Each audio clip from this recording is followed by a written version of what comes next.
The first history video was a success.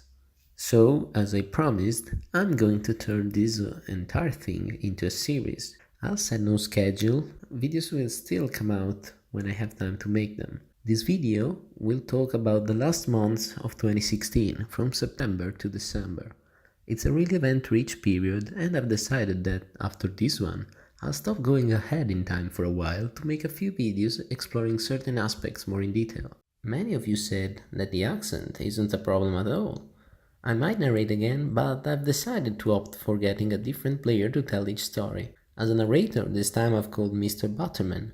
He's a fellow member of the Martian Accent Gang. A little about him: he's an epic old fag, known for building a monument named Morgoth. Being a prominent member of Auschwitz, you will learn what that is later in the video, and most importantly, for being a literal Jew. Shalom Goim, this is me, Mr. Butterman, and I'll be voicing over this video today. As mentioned in last video, Fraaz had taken his friends to a base called Devotion. A crucial moment in server history was when he decided to turn the base Discord into a public one. It wasn't the first attempt at it, but it was the first one to really take off. Soon, everyone was using it as a place to find all the other players even when not online. This brought the community together, creating links between players who never really spoke to each other. Another little scandal rocked the server in early September. I'm talking about the skeleton eggs of Euphora. Remember when Fraaz said in the last video that Destiny rated 1 mil? In particular, maybe your mom found some of these skeleton eggs. He gave them out to a few of his friends, among which was Heat1804. Heat made the mistake of talking about those eggs in chat while JJ was online. JJ was very upset and teleported to Heat and killed him, taking his skeleton eggs. This video, recorded by Lagging Q, one of Heat's teammates, shows an invincible JJ at their base. Briefly after, JJ installed a plugin that just turns skeleton eggs to stones. This plugin still exists today and has been expanded to also nerf OP gear and to remove other types of illegal items. We'll talk more in depth about those in a future video. In the meantime, Legion was dying. As mentioned in the last episode, members of it got more and more inactive, save for SyotosGreen and a few others. Internal strife between the few remaining members was the end of it. Syotos /killed himself and went back to spawn, and reunited with his old friend Swagnus. Together they built K2, who would become one of the major bases in the history of the server. Syotos himself made a nice video about the history of K2. I'll leave you a link in the description and I suggest you watch it. Now I want to take a second to talk about Fortuna. Fortuna is a major build by Dr. 698. He started it in early August or late July and started posting updates about it on the subreddit. Due to its size and amazing look, it soon became one of the most iconic builds of 9b19. It was completed in late November and its status today is unknown.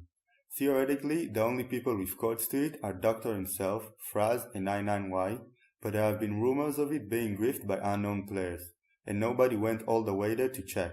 Speaking of him, let's go back to Fraaz.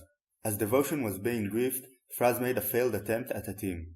It didn't take off, and after the third base was blown up, Fibular took most of the members and together with his friend Voisardian created Unity on October 19, 2016. Due to Fibular's unrivaled PvP skills and the skills of many of its members, the team soon got decently known and respected. At the height of their power, Unity's members were Voisardian, Fibular, Dogs, Not, Urponatori, Actually Tom, Turtle, Soviet Soldier, D3, and Bomb Tree. Unity was originally founded to put an end to the lag that was plaguing 9b90 in that period. Lokasathe, a previously unknown player, had suddenly decided to lag the server.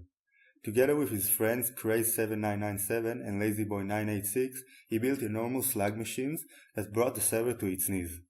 Once his machine got the TPS as low as 0.46, Fibular led Unity to repeatedly finding Lokasathe's bases and blew them up. Fibular ended up doxing Lokasathe and forcing him off the server. Unity was the undisputed top team of 9b90 for all of its existence. There's no denying it. But Autumn also saw the rise of other teams that previously were minor. Nemesis and Vikings, two teams nobody really talked about, rose to the status of semi-known. Vikings in particular was actually quite despised due to their leader Matt Planet claiming the record of the squeakiest squeaker in the history of 9b90. By the way, there is no talking of autumn 2016 without talking of new Valkyria's downward spiral into being universally hated. As early as September, Minecraft 11 had started squabbling with Syotos, and that's a big no-no. Soon, from a Minecraft vs Syotos deal, it became a new Valkyria vs Kate, and you can guess how that ended. With Minecraft getting griefed repeatedly and eventually doxxed.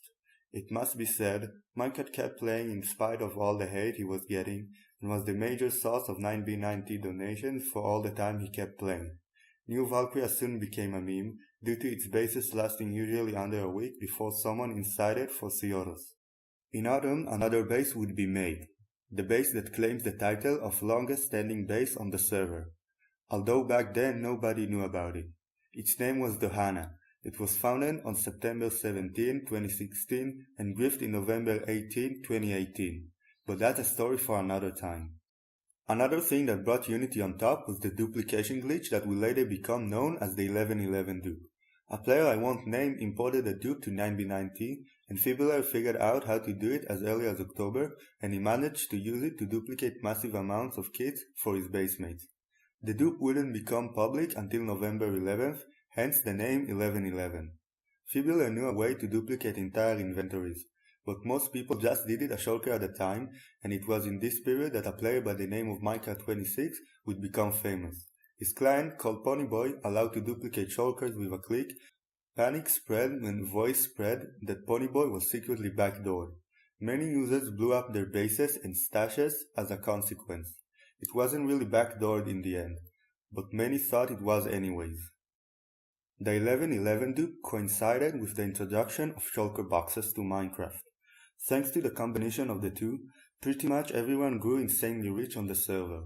Spawn, which was previously just a bunch of lava casts, was withered down to bedrock. PvP changed from being about swords to being about end crystals. It was in this period that the phenomenon of suicide bombers arose.